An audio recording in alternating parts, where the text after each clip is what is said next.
네, 얼마 전 연예계를 들썩이게 했던 뉴진스의 민희진 어도 대표 사건 기억하시죠? 배임죄가 핵심 이슈였습니다.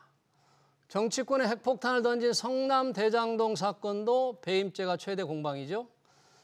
그런 배임죄를 폐지하자는 아이디어를 던진 이복현 금융감독원장은 검사 시절 이재용 삼성전자 회장을 배임죄로 기소한 전력이 있죠. 배임죄, 삼라만상을 처벌하는 법인지 재벌의 변칙을 막는 순기능을 하고 있는지 토론해 보겠습니다. 법무법인 클라스 한결의 최승재 변호사, 법률사무소 휴먼의 김종보 변호사 나오셨습니다. 어서 오십시오. 네, 반갑습니다. 네, 이 배임죄 과연 무슨 문제가 있는지 우리 금융감독원장이 완화, 폐지 뭐 이런 걸 갑자기 꺼냈습니다. 이 배임죄가 기업인들이 상당히 걱정한다는데 우선 시청자들을 위해서 최승재 변호사님, 배임죄가 좀 정확하게 어떤 건지 그리고 어느 법에 이렇게 규정이 되어 있습니까? 예, 배임죄는 기본적으로 쉽게 설명을 드리자면 타인의 사물을 이제 이렇게 위탁받아서 처리하는 사람이 배신의 행위를 하면 그게 배임죄다 이렇게 볼 수 있겠습니다. 배신. 예. 네. 그러니까 뭐 제가 뭔가를 맡겼을 때는 그 사람에게 이렇게 처리하고 선량한 관리자로서 이렇게 처리할 것을 요구하는 바가 있을 텐데요. 그런 신뢰에 대해서 신뢰를 어긴 거죠. 네. 근데 이제 그걸 사실은 처벌하는 법제가 우리나라에는 이제 형법의 규정이 기본적으로 있고, 형법. 거기에 이제 특별법이라고 할 수 있는 특정 경제범죄 가중 처벌에 관한 법, 우리가 줄여서 특경각법이라고 많이 하는데요. 거기에 또 배임죄가 또 있습니다. 그 외에도 또 상법에 특별배임죄라고 해서 또 배임죄가 있거든요. 그러니까 배임죄가 사실은 이제 삼중으로 규정이 되어 있는 그런 게 우리나라 현행 법제입니다. 네, 자신이 맡은 역할을 위배해서 누군가에게 뭐 손해를 끼치거나 이익을 주거나 했을 때 이 세 가지 죄목이 있다. 그런데 갑자기 배임죄를 이제 폐지해야 된다는 발언을 금융감독원장이 얘기를 했잖아요. 예. 금융감독원장이 배임죄 관련된 뭐 주관 부서도 아닌데 어쩌다 이게 이복현 원장이 이걸 꺼내들었나요? 글쎄요, 저도 뭐 이복현 원장님께서 왜 그렇게 말씀하셨는지는 알 수는 없겠는데, 네. 근데 좀 주의할 게 아까 최승재 변호사님도 말씀해 주셨는데, 배임죄가 기본적으로 형법에 있고요. 네.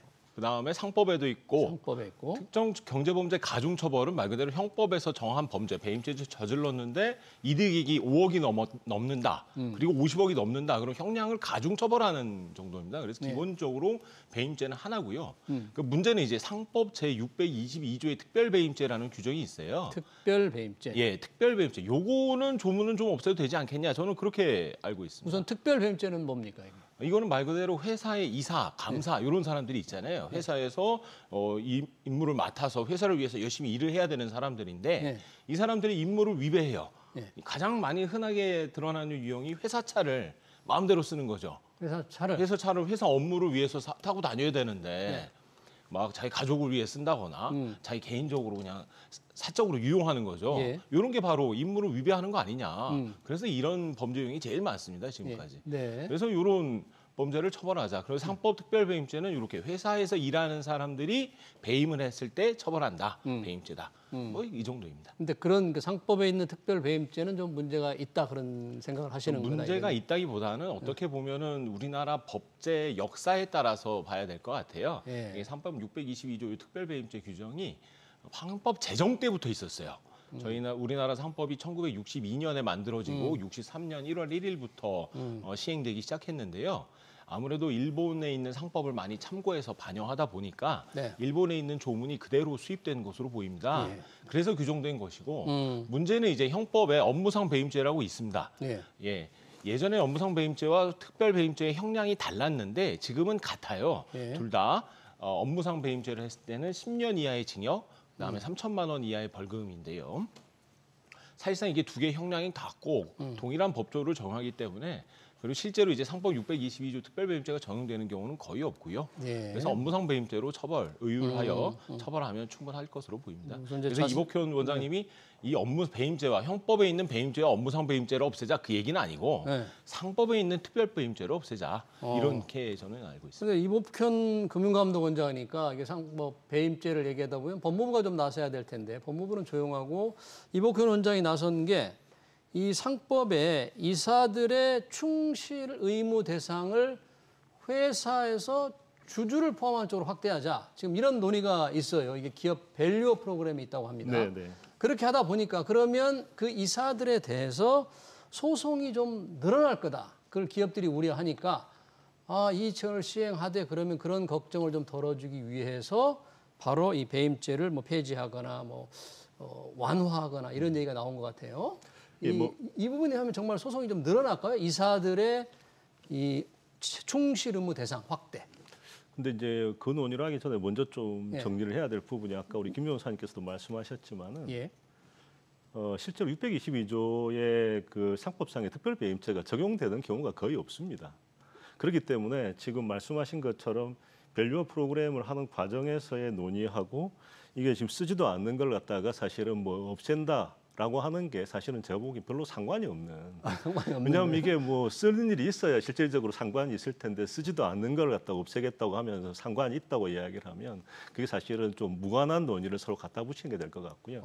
근데 지금 사실은 이제 아까 말씀하신 것처럼 만약에 이제 형법상의 업무상 배임죄를 없애겠다 그런 취지라면 그 사실은 조금 심각하게 생각해야 될 게 업무상 배임죄는 기본적으로 이사나 감사만을 대상으로 하는 게 아니거든요. 그럼 사실은 굉장히 많은 다양한 유형의 배임죄에 포괄하는 범위들이 있는데 사실은 그런 부분까지 우리가 그러면 과연 삭제를 해가지고 할 그게 지금 공감대가 이루어졌느냐? 물론 생각해야 될 게 이제 배임죄가 기본적으로 지금 우리 같은 모양의 이제 배신서를 취하는 배임죄는 우리나라, 일본, 독일 이 세 나라가 있습니다. 이런 배임 형태를 가지고 있는 나라는 우리와 일본, 독일 세 나라? 딱 전 세계에 세 나라가 있습니다. 제가 알기로는. 그러니까 그 세 나라밖에 없는데 그것도 사실은 형태가 어떻게 돼 있냐면 독일 같은 경우에는 사실은 실제 손해가 발생해야 됩니다. 네. 근데 우리는 사실은 실손해 발생을 요구하고 있지는 않거든요. 손해 발생의 우려만 있으면 됩니다. 우려만 있어도 배임죄로 그렇습니다. 죄를 처벌할 수 있습니다. 네, 네. 그게 다른 점이고 일본은 또 사실은 목적 범위거든요. 그러니까 목적이 있어야 됩니다. 그러니까 우리는 사실은 굉장히 보석 범위가 넓은 배임죄를 갖고 있거든요. 그러니까 만약에 이제 이벽헌 원장님 아까 뭐 김 변호사님 말씀도 저도 무슨 뜻으로 지금 이런 말씀을 하셨는지 모르기 때문에 그런데 만약에 이제 이런 그 우리 형법상의 배임죄가 너무 커버리지가 넓으니 조정할 필요가 있다 그러면 사실은 그건 입법 내적으로 조정할 필요는 있을 것 같고요. 그런데 이제 지금 아까 우리 사회자님 말씀대로 그럼 밸류업하고는 무슨 관련이 있을까라고 말씀을 하시면 일단 기본적으로 그 상법 배임죄를 없앤다고 해서 사실은 그러면 실제적으로 뭐 그 형사적인 사건이 줄어들 거냐? 안 줄어들 거라는 거죠. 왜냐하면 아까 말씀을 저희가 드린 것처럼 실제 쓰지를 않으니까요. 우리 검사님들이 우리 이복현 원장님도 검사 시절에 아마 배임죄를 상사 배임죄로 특별 배임죄 622조로 쓰지는 않으셨을 거고 본인이 배임죄 기소를 가장 많이 한 검사였다 이렇게 얘기했죠. 아마 이제 그거는 이제 그 업무상 배임죄로 하셨을 겁니다. 형법상? 그리고 그렇죠. 금액이 크니까 이제 특경과 배임으로 보통 하셨을 텐데 근데 실제 실무에서는 특경과 배임으로 또 금액이 커도 안 하는 경우도 있습니다. 왜냐하면 이게 이득액을 증명해야 되는데 실무에서 보면 이득액 증명이 되게 어렵거든요. 그러다 보니까 특경과 배임이 될 만할 것 같은데도 그냥 일반 배임죄로 가는 경우도 있고요. 그러니까 사실 그런 점에 놓고 보면 딱 정리하면 622조가 사라진다고 하더라도 형사소추가 줄어들 것이다. 제 생각은 실무적인 감으로 아니다. 그러면은 실질적으로 아닌데 소송이 늘어날 가능성이 많은데 이게 대책이라고 할 수 있느냐라고 보면 미안한 말씀이지만 대책이 되기는 어렵다. 그러네요. 그러고 보니까 이제 이복현 원장이 배임죄 폐지를 얘기했을 때는 이사들의 충실 의무 대상을 회사만이 아니라 주주를 포함하는 쪽으로 확대하면 소송이 남발할 걸 걱정해서 이 배임죄를 좀 없애는 게 낫다 이런 말을 했는데 그때 말하는 배임죄 뭐를 없애려고 하자는 생각이냐고 했을 때 두 분이 볼 때는 이 형법상 업무상 배임죄는 아니고 이 상법상의 특별 배임죄를 없애는 생각을 했지 않았을까. 그러나 그거는 실제로 작동하지 않는다. 쓰지 않는 칼이다. 마찬가지다. 이런 거잖아요. 그러면 이복현 원장이 만약 그런 생각으로 상법상 특별 배임죄라도 없애겠다는 정도라면 그것은 기업인들이 원하는 배임죄의 어떤 완화나 폐지하고는 좀 거리가 좀 먼 거라고 볼 수 있나요? 글쎄요, 뭐 전 잘 모르겠습니다만 기본적으로 이제 배임죄에 대해서 기업인들께서 많이 걱정하신 건 맞는데요. 그런데 문제는 아무도 배임죄 자체를 폐지하자라고 주장하기는 굉장히 어려울 겁니다. 왜냐하면 아까처럼 그 최근에도 포스코 최종 회장도 개인 관용차를 가족들한테 빌려줘서 약식 기소가 됐어요. 예. 약식 기소는 이제 경미한 범죄의 경우에 가벼운 벌금형에 처하는 예. 그런 제도인데요. 예. 이게 너무 많으니까 무슨 재단 이사장이 자기 뭐 운전기사 이렇게 재단 업무를 해야 되는데 그게 바로 임무를 위배해서 재산상 이득을 취득하는 거거든요. 개인적인 이득을 취하는 그렇죠. 그렇잖아요. 근데 이걸 어떻게 없애겠어요, 우리나라에서. 이게 없으면 처벌을 못 하는데. 그러니까 형법상에 이런 배임죄를 얘기한 것 같지는 않고 또 하나 중복으로 되어 있는 상법 622조 특별 배임죄 정도를 없애는 걸 생각을 하고 이복현 원장이 얘기하지 않았을까? 그랬을 것 같습니다. 예, 본인이 이제 정확하게 얘기는 안 했지만 그렇게 아닐까 두 분이 생각을 하는데 그러면요. 다른 나라 아까 이게 우리나라처럼 돼 있는 배임죄가 일본, 독일 이렇게 돼 있다는데 네, 그렇습니다. 그럼 다른 나라는 관련 죄의 혐의를 어떻게 처벌해요? 다른 나라. 이제 사실은 다른 나라가 어떻게 처벌하느냐는데 아까 말씀드린 요건이 똑같지는 않습니다. 예. 그러니까 기본적으로 이제 독일 같은 경우에도 이제 신뢰 위반에 대한 범죄라고 봐서 아까 말씀 배신서를 취하는 우리와 같은 태도를 취하고 있지만 이게 실제 손해를 증명하는 거기 때문에 실제 손해가 발생을 해야 되거든요. 예. 그렇기 때문에 사실은 실제 손해가 증명되지 않는 경우에는 형사소추는 되지 않고요. 예. 그러면 결국은 이제 그런 경우에 어떻게 되느냐라고 보면 사실은 굳이 이제 그럼에도 불구하고 뭔가를 구해야 된다면 결국 민사적으로 갈 수밖에 없을 겁니다. 민사적으로. 네, 그렇습니다. 그리고 일본 같은 경우는 목적범이기 때문에 실질적으로 소추 사례가 우리보다 현저히 적습니다. 그럼 결국은 우리나라는 근데 목적범도 아니고 손해 발생의 우려만 있다고 하는 정도면 되기 때문에 배임죄가 사실은 좀 남용되고 있다는 논의는 사실은 오래 전부터 있었습니다. 그래서 사실 이제 이 자체를 폐지해야 되지 않느냐는 논의는 있긴 있었는데, 근데도 불구하고 이제 그럼 유지되는 거에 대한 굉장히 중요한 그 근거가 뭐였냐 하면 네. 우리나라에서 실질적으로 이 배임죄가 기능하고 있는 영역이 상당히 많다. 아까 말씀하신 넓다. 것처럼 배임죄가 네, 적용되는 분야가 그렇습니다.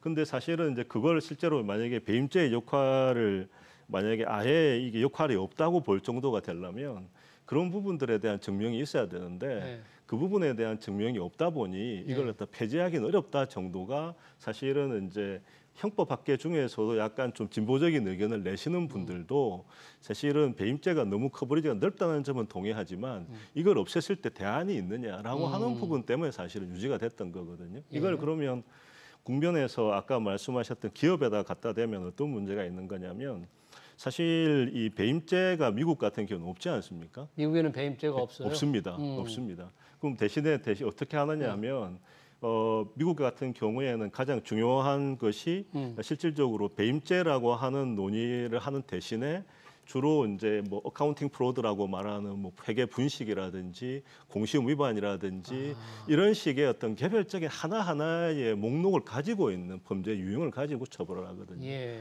근데 우리는 이걸 갖다가 이제 굉장히 넓게 보석 범위를 갖고 있는 배임죄를 가지고 처벌을 하고 있단 말입니다. 네. 그러다 보니까 사실은 미국하고 같은 논의선상에 놓고 보면 미국은 구속 요건도 상대적으로 명확한 그러면서도 미국은 오래전부터 가지고 있었던 법리가 뭐냐면 비즈니스 저지먼트 룰이라고 해서 경영 판단의 법칙이라고 아마 우리 사회자님도 한번 들어보셨을 겁니다. 경영 판단의 법칙. 그렇습니다. 네, 그건 뭡니까 정확하게 말하면? 그게 뭐냐면 이렇게 말씀드리면 될 것 같습니다. 실제로 이제 미국 법원이 1900년대 초반에 판시한 내용을 일부 요약해 보면 경영자가 경영 판단을 했다. 경영 판단. 근데 이 경영 판단을 판사는 사후적으로 본다. 근데 사후적으로 보는 판사는 이미 이 경영 판단이 어떤 결론이 나와 있는지를 알고 있다. 예. 그럼 사후적으로 알고 있는 판사가 당시에 어떤 이사의 판단에 대해서 왜 이런 판단을 했는지에 대해서 이미 답을 알고 수학 답을 알고 문제를 푸는 사람처럼 야 이거 잘했다 잘못했다고 하기는 굉장히 어렵다. 자칫 경영자는 미래에 대한 선택을 한 건데 결과를 그렇습니다. 모르고 도전을 한 그렇습니다. 건데 지금 경영 판단 잠깐 말씀해 주시죠. 네. 네. 그럼 그런 상황에서 판사가 만약에 결론적으로 손해가 났네. 네. 너 투자 왜 이렇게 했어? 이렇게 돼버리면 어떤 문제가 생기냐면 결과 책임을 부담을 지키게 되죠. 네. 근데 그렇게 되면 사회적으로 미국 법원의 판단은 뭐였냐면 어떤 문제가 생기냐면 경영진이 리스크를 안는 투자 의사결정이나 경영 의사결정을 하지를 않을 것이다. 그럼 과연 그게 미국이라는 나라의 발전에 기업가 정신에 바람직하냐? 아니다. 네. 그렇기 때문에 판사는 가급적으로 사법적인 판단을 자제해야 된다. 자제하라. 그게 이제 경영 판단의 법칙이거든요. 예. 근데 이제 그러다 보니까 우리나라의 배임죄가 그럼 유지되는 맥락에서 이걸 어떻게 운용해야 되느냐고 했을 때 사실은 법조문에 있고 없고하고 상관없이 우리 법원도 뭐 제가 법원에 있을 때도 마찬가지였지만 이 경영 판단의 법칙이라는 것을 여러 가지로 발전을 시켜 왔습니다. 판례적으로. 네. 그런데 사실은 그 범위를 놓고 보면 미국의 경우하고 우리의 경우를 놓고 봤을 때 우리의 경우가 같다고 말하기는 좀 어렵고 상대적으로 범위는 좀 적거든요. 네. 그럼 이런 정도가 지금 현재 이제 우리나라에서의 배임죄 운영과 관련된 상황이기 때문에 예. 기업인들 입장에서는 이제 이게 뭐 기업인들에 대해서 저는 이제 사회적으로 기업인들을 나쁜 사람처럼 보면 안 되지 않습니까? 리스크를 안기 위해서 안고 사회적으로 사실은 투자 활동들을 하고 그 위험을 통해서 스스로 망할 수도 있는 일을 하는 사람들인데, 그러니까 왜 기업 입장에서는 이런 우리가 의사결정을 했는데 이 부분에 대한 결과 책임을 질 수 있는 위험이 배임죄의 존재 때문에 있다. 이게 사실은 종래의 문제 의식이었던 걸로 저는 알겠습니다. 이해합니다. 우리 최승재 변호사님 말씀을 조금 요약을 하자면 우리나라가 다른 나라에 비해서 배임죄가 좀 적용 범위가 넓어서 남용이 되고 있다는 포괄적인 말씀을 하나 해주셨고, 두 번째로는 미국의 예를 들어서 경영 판단의 원칙, 기업가가 어떤 합리적인 의사 판단을 해서 기업의 의사결정을 내려서 투자를 하거나 M&A를 했을 경우 나중에 손실이 나더라도 이거는 기업의 결정에 인의 결정에 맡겨야지 이거를 사법의 잣대로 뭔가를 하는 것은 조금 자제해야 된다. 이 두 가지를 좀 말씀하신 것 같은데, 첫 번째, 맞습니다. 우리 기업 배임죄가 상대적으로 남용되고 있다. 그 부분은 정말 그렇습니까? 뭐 저는 별로 그런 것 같지는 않고요. 오히려 지금 배임죄 같은 경우는 대표적인 화이트 칼라 범죄죠. 예. 소위 말해서 이렇게 셔츠 입고 사무적으로 일하면서 대신 엄청난 이득을 가져가는 범죄입니다. 대부분의 이렇게 관용차 같은 거는 말씀드린 바와 같이 약식 기소로 그냥 끝나는 가벼운 사안인데 대부분의 경우에 이제 자기 계열사에 부당으로 지분을 해요. 막 무상으로 돈을 빌려줍니다. 그런데 이게 정당한 경영 판단이었냐 아니냐, 계열사의 지원. 이걸 한번 따져보자는 거죠. 다시 말해서 진짜 그룹 기업 집단이 있고 소속 계열사가 굉장히 어렵습니다. 그런데 이 계열사가 지금 살아나야 될 때는 합리적인 의사 판단을 했고 경영 판단을 했다면 아마 수사도 안 되고 기소도 안 됐을 거예요. 그런데 문제는 이 계열사가 알고 보니 재벌 총수가 대주주였다. 많은 지분을 갖고 있는 회사였다. 이 회사에게 계속 일감을 몰아주고 부당 지원하기 위해 이 회사를 살리기 위해서 모수 회사가 계속 돈을 주는다. 또는 약속을 담보도 없이 받아준다. 계속 이런 문제가 계속 발생하는 겁니다. 그렇다면 모회사 주주들은요? 이 돈이 빠져나가고 있는데 또는 모회사 주주뿐만 아니라 여기서 일하는 사람, 이 회사와 관련돼 있는 수많은 업체들, 여기 돈이 줄어들면은 자기네가 돈 못 받고 거기서 일하는 사람도 못 받잖아요. 과연 이러한 경영 판단이 업무에 합치는 것이냐 아니냐, 회사를 온전히 지켜야 할 임무를 위배한 것이 아니냐, 이걸 따져봐야 된다는 거죠. 계속 문제가 생기니까 고소도 되고 고발도 되고 수사도 진행되는 것입니다. 저는 이러한 활동들이 그 기업의 창의적 도전과 도대체 무슨 관련이 있는지 이해를 못 하겠어요. 만약 정말 어떤 회사가 창의적으로 도전해서 저 회사를 내가 M&A 해서 잘 키우고 우리 기업을 좀 더 밸류업 시키겠다라고 한다면 아예 수사 기소 이루어지지도 않습니다. 지금까지 이런 거 했다고 수사 기소 이루어진 경우 저는 본 적이 없어요. 대부분 얘가 재벌 총수 일감 몰아주기였어요. 또는 부당을 하게 지원을 해주고. 이런 것 때문에 지금 계속 문제가 되고 있는 거죠.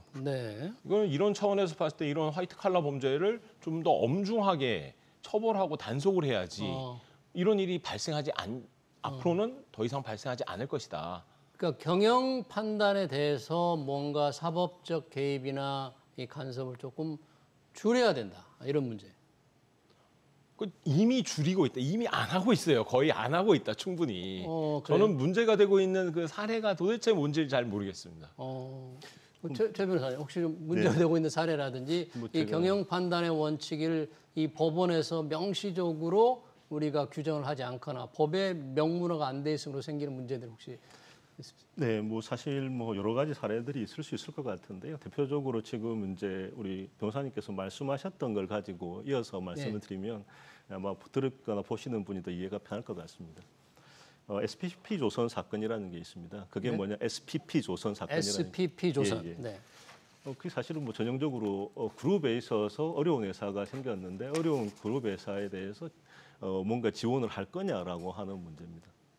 비유적으로 보면 예를 들어서 가족이 있는데 막내 아들이 지금 현재는 어려운데 이 친구를 갖다 대학에 좀 보내주고 대학원도 보내놓으면 나중에 커가지고 우리 집안에 좀 도움이 될 것 같다라고 네. 판단을 하면 도울 수 있느냐라고 했을 때 사실은 우리나라에서 이 부분에 대해서는 굉장히 또 중첩적으로 규제를 하고 있죠. 상법에 있어서는 사실은 이제 아까 우리가 논의하고 있는 상사 배임죄도 있지만 업무상 배임죄도 있고요. 예. 또 공정거래법상에 있어서 국법 23조 2 지금 45조 47조에 있는 부당 지원 행위가 있고요. 또 사실은 상속세 및 증여세법, 상정세법에 보면 일감 몰아주기 과세라는 게 이것도 또 3종 세트로 또 규제를 하고 있습니다. 그러면 이런 경우에 종래의 법제는 어땠냐면 이게 분명히 현실적으로는 그룹이 존재하지 않습니까? 예. 삼성그룹이라고 우리가 부르고 그렇죠. LG그룹이라고 부르는데 그룹에서 뭔가 이런 행위를 하는 거에 대해서는 사실은 이게 예외가 되는지 면책이 되는지 안 되는지가 명확하지 않았습니다. 예. 경영 판단의 법칙이 적용되는지. 왜냐하면 우리나라 회사법은 기본적으로 개별 회사만을 염두에 두고 있거든요. 그룹이라는 게 이게 알 수 없다가 보니 실체는 하는데 이게 대한 법적 규율은 없었단 말입니다. 예. 그리고 경영 판단의 법칙은 아까 사회자님 말씀대로 규정도 없고요. 지금도 없고요. 그러다 보니까 이게 대법원까지 가가지고 대법원에서 우리가 프랑스에 있는 그 법칙이 있습니다. 그룹 관계에 있어서 로젠버그 그 룰이라고 해서 네. 만약에 합리적으로 지원 행위가 정당화될 수 있다면 만약에 이 막내 아들이 나중에 성장해가지고 집안에 도움이 된다면 그럼 사실은 도와주는 게 문제가 없다. 이런 법리를 사실은 우리가 로젠브룸 법리를 가져와서 예. 우리나라에서도 그 판결이 나왔긴 한데 이 판결이 나오기 전까지 이거는 사실은 굉장히 모호한 상태였고 예. 이런 상태가 유지가 되고 있었거든요. 예. 그러니까 지금 저 역시도 만약에 정말 기업에 돈을 갖다가 빼내가 가지고 뭐 예를 들면 횡령이나 배임 행위를 해당하는 것들이 아까 제가 그래서 문제를 말씀드린 것처럼 일반 형법의 배임죄를 과연 진짜 삭제하자는 말일까 폐지하자는 말일까 이복현 원장님이 그거는 좀 이해가 안 간다는 거죠. 두 분 얘기 들어보면 그것까지 이복현 원장이 생각한 것 같지는 않아요. 네. 배임죄, 형법상 배임죄 같지는 않고 아까 말씀하신 상법의 이제 특별 배임죄 그렇습니다. 정도를 생각했는데 뭔가 배임죄를 확 폐지하자고 하니까 제게도 조금 깜짝 놀란 듯한 기분. 우리가 그렇게까지 생각을 안 했는데 하는 반응을 보인 걸로 보면 그건 아닌 것 같습니다. 지금 두 분의 얘기 중에 굉장히 중요한 부분이 이 경영 판단의 원칙 같아요. 경영 판단의 원칙을 이 배임죄에 과연 어떻게 적용을 해야 될 것인가. 혹시 다른 나라는 경영 판단의 원칙의 경우에는 이런 배임죄를 적용하지 않는다. 이렇게 명문화가 되어 있는 나라도 좀 있습니까? 제가 알기로 미국 판례법으로 많이 형성되어 있어서 미국의 경우에는 이게 판례법이 기준이니까 예. 그걸 적용해서 재판이 심리가 이루어지는 것 같고 예. 우리나라에서의 현재 논의 지형을 보면은 전경련에서 예. 아예 위법성 조각 사유로 규정을 하자. 이런 얘기가 있는 것으로 알고 있습니다. 경영 판단. 지금 뭐 정상적인 의사결정을 거쳐서 네. 결정이 된 것이고 그렇게 회사가 뭐 이사회 결의를 통해서 결정된 것이라면 네. 여기에 대해서 그래서 집행한 것이라면 여기에 대해서는 문제 삼지 말자. 뭐 이런 주장을 하고 있는 것 같아요. 근데 이제 저는 좀 생각이 다른 거죠. 왜? 네. 우리나라 기업에서 이사회가 예. 재벌 총수에 반대하여 의사결정을 하는 경우는 없습니다. 대표적인 예가 이제 예전에 대한항공 사례가 있죠. 대한항공에서 사이버스카이라고 예. 기내 면세점, 그러니까 면세점 판매 사업을 하는데요. 대한항공이 사이버 면세점 사업을 하는 회사가 있어요. 이게 바로 사이버스카이라는 회사였는데 사이버스카이. 예. 이게 바로 이제 고 조영호 회장의 자제분들이 만든 회사였죠. 그 대부분 거기서 사이버스카이에 속해 있는 회사는 뭐 직원은 4명인가 5명도 채 안 될 거예요. 네. 그러나 실제로 사이버스카이 온라인을 통해서 주문했는데 이 주문한 물건을 받는 업무, 갖다 주고 배송하고 기내에서 나눠주는 업무는 다 누가 했냐? 대한항공이 했습니다. 이게 바로 이제 일감 몰아주기로 해서 공정거래법 23조 2가 적용된 사례가였고요. 예. 그럼 이렇게 의사결정을 했을 때 대한항공 이사회에서 그래 우리 사이버스카이 도와주자로 결정만 하면 이게 배임이 아닌 것이냐? 그건 아니잖아요. 이렇게 되면 다른 업체들, 다른 사람들은 도대체 뭐가 됩니까? 공정한 기회 자체가 박탈되는 것이잖아요. 예. 총수 일가의 가족이라는 이유만으로 그 수많은 사업 기회를 받는 것, 그것은 부당하다. 사실 우리나라 법 역사 자체가 그렇습니다. 네. 질문지에도 나와 있었지만 우리나라 옛날에 회장님들 많잖아요. 그룹 회장님들 현실적으로 존재하는데 등기 때 보면 이름이 없었어요. 등기사로 등록을 하지 않은 분들이 예. 많죠. 대표적으로 삼성 이건희 회장님 경우에 등기사로 재직한 기간이 거의 없을 겁니다. 제가 알기로는. 네. 거의 미등기 임원이었고요. 그러나 실제로 모든 그룹에 대한 의사결정과 업무 집행은 다 아시죠. 이게 이래야 배입죄를 저래라. 두려워해서 등기사로 등록 안 하는 겁니까? 예전엔 그랬다고 해요. 왜냐하면 예전에는? 등기 임원이 등기된 이사만이 실제 이사였거든요. 우리나라가 일반적으로 이사로 승진한다 그러잖아요. 사실 이사는 승진하는 게 아닙니다. 상법상으로 이사는 주주총회에서 선임되는 거지. 그런데 우리나라는 또 이상하게 임명된다, 승진된다, 승진 발령된다는 표현을 써요. 왜? 회장님이 시키니까. 자, 이렇게 회장님이 뒤에서 움직이니까 상법상 이사는 아니고 그런데 사실상 회사를 움직이는 집행기관이고 그래서 상법이 개정이 되죠. 401조 2에서 업무 집행 지시자라는 개념이 도입됩니다. 다시 말해서 우리나라 경제계에서 계속 문제가 나오니까 이를 규율하기 위해 법이 만들어지고 또 문제가 발생하니까 법이 만들어진 것이지 이게 경영 판단의 원칙이 없어서 지금 배임죄가 자꾸 남용된다. 저는 그렇게 보지는 않습니다. 알겠습니다. 저희가 이제 토론하다 보니까 시간이 좀 훌쩍 지나갔네요. 두 분에게 짧게 물어봐야 될 것 같아요. 이복현 원장도 이제 뭔가 이 방울을 고양이 목에 방울을 달려고 한 건지 여튼 뭐 기업인들이 많이 이걸 조금 불안해하면서 뭔가 배임죄 완화 폐지를 주장하고 있으니까 기왕에 또 이렇게 얘기가 나왔는데 어떤 방식으로 개정을 하거나 고치면 좋을 것 같다고 보십니까, 두 분은? 예, 뭐 제가 간단하게 좀 말씀을 드려보겠습니다. 첫 번째, 상법 622조의 특별 배임죄를 뭐 없애자, 뭐 그거는 사실 뭐 없애도 뭐 별반 문제는 없을 것 같습니다. 62조, 네. 아까 622조. 네 말씀하셨던 뭐 약간 우리 상법에 있어서의 맹장 같은 느낌의 뭐 기관 제도니까 그게 없어진다고 해서 사실은 뭐 심지어 검찰에서도 별 실무상 부담은 없을 겁니다. 그렇군요. 그다음에 두 번째. 그렇다면은 배임죄와 관련해 가지고 일반 배임죄를 손을 대야 된다면 어떻게 해야 될까? 사실은 그 부분에 있어서는 이제 우리나라하고 포함해서 3개 나라밖에 없는데 그 중에서 너무 지금 넓게 커버리지를 갖고 있으니까 그렇다 그러면 추상적 위헌범이라고 말하는 손해 발생의 우려 정도가 아니라 아예 실손해를 요구를 하든지 아니면 애초에 지금 가지고 있는 어떤 나쁜 의도가 문제라 그러면 목적범으로 아예 규정을 하든지 사실은 하는 것은 뭐 한다면 손댈 논의는 있을 것 같고요.